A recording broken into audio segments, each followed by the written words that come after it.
정치인으로서 어떤 조건도 갖추지 못한 이준석이다. 수신제가 치국평천하라고 하잖아요. 사적인 영역에서 도덕이 갖춰지지 않은 부분인데 공적인 영역에서 뭔 큰일을 하겠냐. 반갑습니다.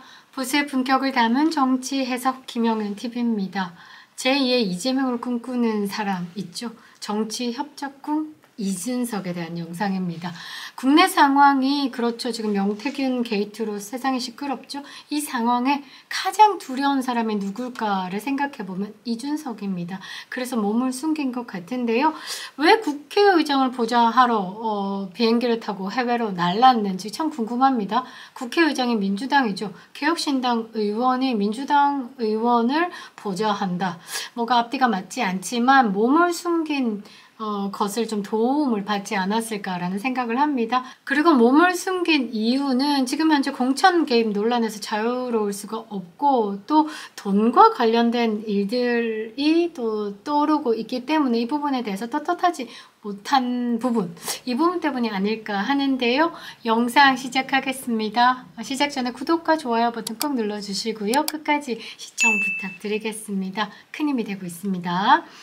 자, 제2의 이재명을 꿈꾼다. 이재명이 지금까지 생각해보면요. 총각 사칭부터 점재명, 찌재명, 도덕성 결여의 가장 대표적인 인물이 아닐까 정도로 생각을 하죠. 도덕적으로 이런 비난을 받아가면서 그래도 지금 현재 당대표의 당을 그립하고 있고 차기 대권 주자로 거론되고 있는 부분, 이게 이준석이 가장 부러운 부분이 아닐까 싶은데요. 부르면 쪼르르 쫓아오는 똥개 이준석, 이 이준석이 최고의 권력자를 꿈꾼다라는 것, 뭐 더러운 짓이든 뭐든 상관없다, 권력을 잡는다라고 하면 이런 마인드로 지금 현재 정치판에 굴러다니는 것이 아닌가. 지금 이준석이 정치 인생 중 가장 큰 위기가 아닌가 생각을 합니다. 명태균의 검찰 소환이 있었습니다. 그런데 변호사 선임 또한 이준석 입장에서는 굉장히 골 때리죠. 머리가 깨질 정도로 해법을 찾아야 하는 긴급한 상황이 아닌가 싶은데요. 이제까지는 뭐 입으로 뭐든 다 했습니다. 그런데 이제는 입으로 논점을 흐리고 그 사건을 피해 가서 뭔가 비난을 보려고 하는 그런 거, 그리고 그런 주둥아리 나불대는 것으로 뭐 뺨고 지지를 받고 있고. 근데 이제는 이제 뭔가 다른 판이 됐다라는 것. 이번에 이제 이준석의 공천 개입 논란, 그리고 녹취가 틀어지면서 이준석을 지지했던 그 한 줌의 뺨꼬들조차 등을 돌리고 있다라는 것이 보이죠. 암튼 이런 자가 정치판에 있다라는 건 대한민국 법이 굉장히 무디이기 때문이다 라는 것입니다. 근본부터 잘못된 이준석, 시작이 뭘까 생각해보면요. 하버드 학력 사기입니다. 뭐 컴퓨터 사이언스, 뭐 경제학 복수 전공을 했다라면서 3번의 선거에서 공보물에 그렇게 쓰였죠. 그리고 하버드에 뭐 4년 장학금을 받고 노무현 장학생 1호로 하버드를 다녀왔다. 그러고 12년, 15년 정도 그렇게 하다가 갑자기 조인트로 바꾸고 교수 담당 교수 에드워드 글로서 교수님하고 뭐 이메일을 주고받았다라고 하니까 본인도 이메일을 주고받았는데 보여줄 수는 없다. 메롱메롱 이 짓 하고 있고. 구독자님께서 댓글을 달아주셨는데요. 이준석이 위키페디아에서 그게 이제 전 세계 글로벌한 쉽게 얘기하면 네이버 프로필 같은 그런 거라고 생각하시면 되는데, 거기에 이제 하버드 전공 표시 없이 그냥 2007년 졸업이다라고 기재되어 있는데 이거 맞습니까? 라는 제보가 들어왔습니다. 그래서 그걸 찾아봤더니 본인의 하버드 이력에 대해서 이렇게 적었습니다. 하버드 대학교에서 입학 허가와 전액 장학금 언급 한번 하고 2007년 하버드 대학교 졸업, 요 2개만 이야기를 한 거죠. 안 떳떳한 거죠. 그동안 대한민국에서 하버드로 경제학 먼저 앞에 썼습니다. 그리고 슬래시 컴퓨터 사이언스 학사 졸업 복수 전공 이러면서 얼마나 잘난 척을 해댔는데, 이 세계인들이 보는 이 외국인들도 함께 열람할 수 있는 이 위키페디아에는 떳떳하지 못하다라는 거죠. 제가 이준석이 만일에 위키페디아에서 하버드에서 유니버시티 해가지고 컴퓨터 사이언스 이코노미 복수 전공 만일에 쓰죠? 아니면 조인트 컨센트레이션, 조인트 컨센트레이션이라고 경제학을 쓰죠? 그러면 인정합니다. 그런데 못 씁니다. 왠지 아십니까? 하버드는요, 지금 건 400년 역사를 향해 가고 있죠. 경제학이 지금까지 복수 전공부터 조인트 컨센트레이션부터 시작해서 어떤 것도 허용하지 않는 겁니다. 이준석 혼자만 전 세계에서 했다라는 라는 거죠. 대단한 놈이다 라는 겁니다. 그 이후에는 뭐 어떤 위기가 있었냐라고 보면 성상납에 대한 문제가 있죠. 이 이준석의 성상납에 대해서 의혹을 제기한 유튜브를 이준석이 고소를 하면서 경찰 조사로 성상납 받은 건 맞는데 근데 왜 이 사람을 고소를 했지? 이러면서 무고죄로 검찰에 송치가 됩니다. 사실 하버드도 사실 마찬가지죠. 서울에 지금 강남경찰서, 울산에, 제주도에, 전국 곳곳에서 이준석의 학력에 관해서 댓글을 달았거나 비난을 했거나 그리고 방송을 했던 유튜브들이 이준석 하버드 복수 전공이 아닌 부분에 대해서는 무혐의가 다 났습니다. 저만 안 났습니다. 그게 제일 관건이다 라는 거죠. 경찰의 하버드 학칙에 대해서 400페이지 다 다운받아가지고 번역 전달했고요. 각 과에도 이제 전달을 했고요. 그리고 하버드 복수 전공 주장하는 컴사 그 부분에 대해서도 수업적으로 이준석이 컴퓨터 사이언스를 졸업했다라는 게 의심이 갈 정도로 수업 이수를 하지 않은 것 성적표와 비교해가서 다 전달 드렸고요. 자, 경찰에서 무혐의가 나면 이준석 학력 사기 당연히 나오고 시목 내기 뱉어내야죠.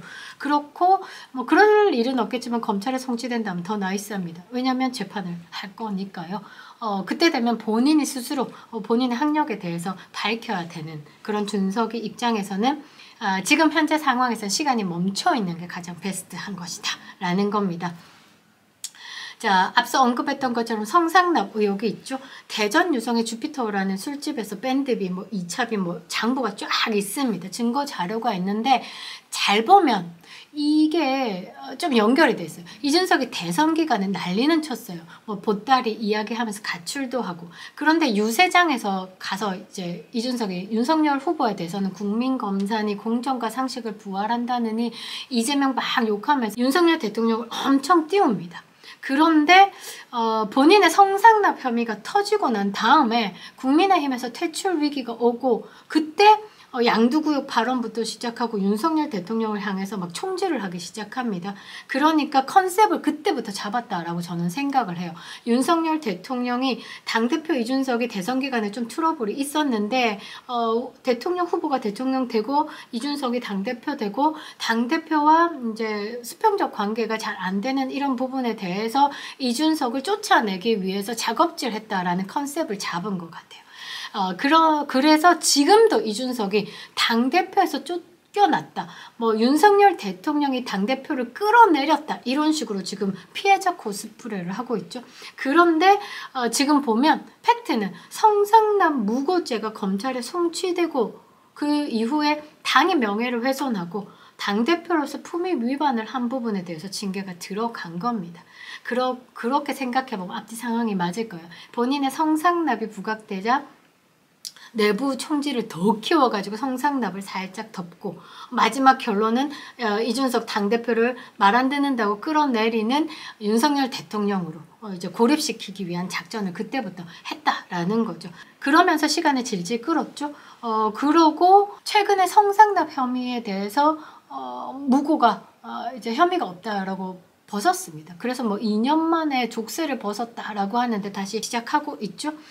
그때 내용이 뭐냐면 7억 성상납 무마에 대한 각서 그 부분에 대해서는 그 존재만으로 성상납이 있었다라는 취지로 해석이 가능하나 성매매 여성의 진술 본보 이것으로 지금 혐의가 입증되기 어렵다라면서 무혐의가 난 겁니다. 그러니까 다시 이제 조사 진행하면 뭔가 타이트하게 조여지겠죠. 결국은 성상납이 있었던 것은 아는데 증거 불충분이다라는 겁니다. 이거는 잊지 말아야 되는 거고 이제 뉴스토마토가 김건희 여사의 공천개입 논란에 대해서 폭로하기 전날에 이준석이 성상납 무고죄에 대해서 무혐의 판결을 받는다라는 건 대한민국 국민들이 이거 뭔가 딜한 것이 아닌가라는 의혹을 가질 수밖에 없었다라는 것이고 이준석 성상납에 대해서 깨끗하다라고 믿는 사람 아무도 없을 겁니다. 자, 여러분들이 또 잊지 말아야 하는 세 번째 논란은 뭐냐면 탈당과 신당 그리고 합당, 보조금 먹튀, 보조금 장사한 사건입니다. 개혁신당은 그 새로운 미래와 합당하는 과정에서 경상 보조금 더 받는 혜택을 가지죠. 원래 김종민, 양향자, 이원욱, 조웅천 이 4명의 현역 의원으로 출발했는데 이게 3, 4천만 원 수준으로 그칠 수 있는 경상보조금을 한 사람 이제 지급 하루 전날에 양정숙 의원을 입당시키죠. 그래서 이 5명 되면서 500원 넘는 금액 6억 6,654만 원을 국가로부터 받습니다. 그런데 이 이후에 새로운 미래와 갈라섭니다. 그래서 그때 당시에 이준석이 이 돈 받으려고 이제 합당한 거 아니냐라고 말이 막 많았었는데 그때 뭔가 떳떳한 것처럼 이 6억 6,654만 원 반납하겠다. 그런데 반납하는 방법이 없으니 입법활동으로 반납의 기회를 가지겠다라고 지금 아직까지 이제 아무 말 없죠. 일단 굳건했습니다. 한번 보면요. 제출한 회계 보고서에 다 들통이 났죠. 2억 96만 원을 당 정책연구소에 교부했고 그러니까 2억 100만 원 정도를 당에다가 보낸 겁니다. 그리고 그 중에서 1억 6,555만 원을 여론조사 업체에다가 뿌렸다라고 하는데 여기서 단 4천만 원 갭 나죠.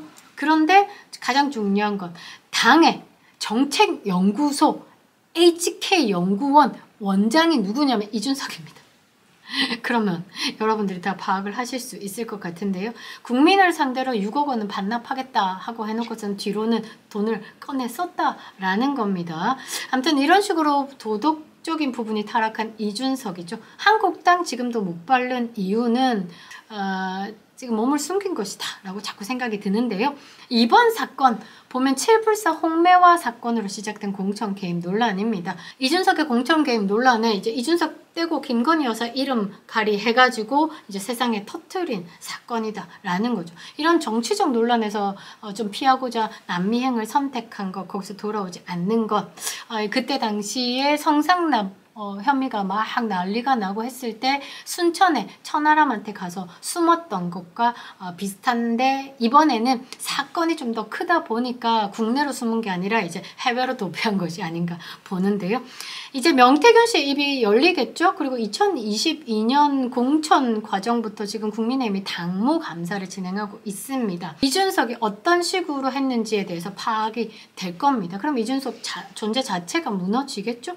이준석이 지금 서 있을 수 있는 게 시알리스 두 알 때문이가 아니고 국민의힘 당대표 선거에서 당대표로 선출되면서부터 정치 인생이 바뀐다라는 거죠. 여론조작 스멜이 더 파헤쳐지고 있습니다. 그게 좌파 진영에서 지금 더 파헤치고 있는데 2021년 5월 16일 미래한국연구소가 PNR에 의뢰한 100% 무선 이 여론조사로 이준석이 당대표 후보 1위를 차지하면서 막 그 뒤에 뒷심이 쳐지면서 뭐 2030의 돌풍 이준석 와 했고 나경원이 떨어지는 이런 대세론을 형성하는데 이번에 여론조사가 굉장히 중요했는데요. 이 여론조사를 자세하게 보면 어떤 식으로 됐냐면 2030의 지지를 받고 있던 이준석에게 가장 유리하게 가고 있었던 상황이다라는 거죠. 왜냐하면 그 표본이 어떻게 되는지 모르겠으나 보이는 것만 해석해보면 당대표 후보로 한 11명을 때려 넣습니다. 그 중에 상위에 들 수밖에 없는 게 조금 이름이 익숙한 사람들. 그런데 2030 지지를 받는 입장에서는 이제 표의 분산이 없는 이준석에게 몰리겠죠. 그리고 무선 100%다라는 건 이제 핸드폰이다라고 봐야 되겠죠. 일단 유선 전화가 강성 보수 여론이 꽤나 반영이 된 겁니다. 이제 그 부분에 대해서 다 걷어냈다라고 보시면 될 것 같고요. 만약 이때 한번 10%에서 20% 정도 만일에 유선 전화를 반영했으면 나경원 의원이 1위를 차지했었을 겁니다. 이준석이 20%, 나경원 의원이 한 15% 정도 차이가 있었으니까. 그러니까 명태균 씨의 여론조사가 조작이 아니고 마사지 정도로 해석이 되는 게 전체를 왜곡한 건 아닌데 특정인에게 가장 맞춤형으로 뭔가 조합이 가능한 그런 식으로 운영이 됐다라고 볼 수 있는 것이죠. 아무튼 명태균 씨와 끈끈했던 이준석이 그 전당대회 기간 동안에 계속 똥개처럼 같이 붙어 다녔다라는 게 곳곳 사진에서 터지고 있고 이 똥개 2탄을 만들어 보기 위해서 천하람이 38 전당대회 나왔을 때도 뭐 1위의 돌풍을 몇 번 합니다. 그것도 PNR 조사였어요. 근데 천하람이 워낙 비중 없는 인간이고 그냥 다룰 필요 필요가 없기 때문에 제가 이야기를 안 하는데, 이 전당대회, 이준석을 맞봤기 때문에 이 3.8 전당대회에서도 김기현을 제끼면서 천하람이 1위를 하는 여론조사가 계속 PNR에서 나옵니다. 그런데 뒷심이 안 받쳐진다라는 게 아마 차이점이다라는 거죠.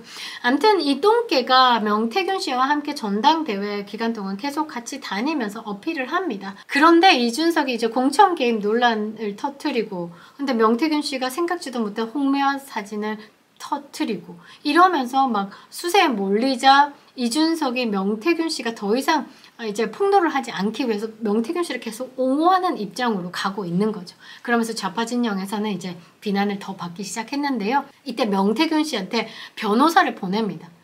본인의 아는 변호사.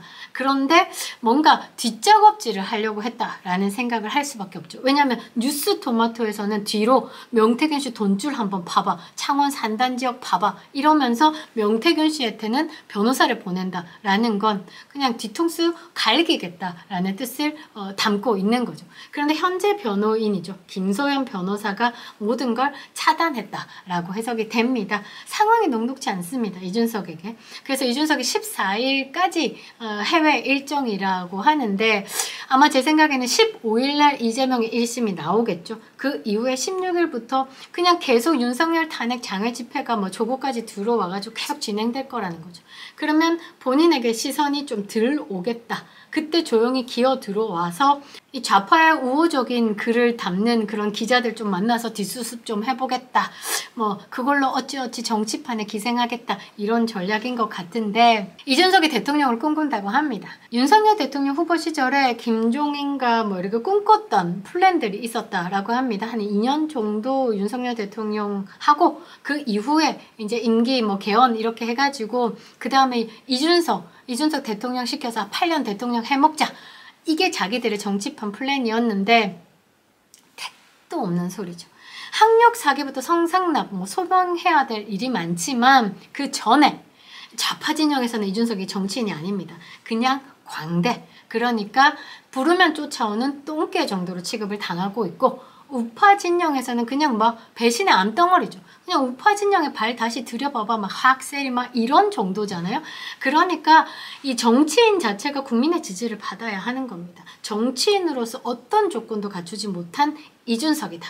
기본적으로 도덕성을 갖춰야 되는데, 우리가 수신제가 치국평천하라고 하잖아요. 사적인 영역에서 도덕이 갖춰지지 않은 부분인데 공적인 영역에서 뭔 큰일을 하겠냐. 그냥 이준석 부루마블 세상에서 대통령 하시는 게 맞는 것 같습니다. 앞으로 상황 지켜보며 영상 또 만들도록 하겠습니다. 김영윤TV였습니다.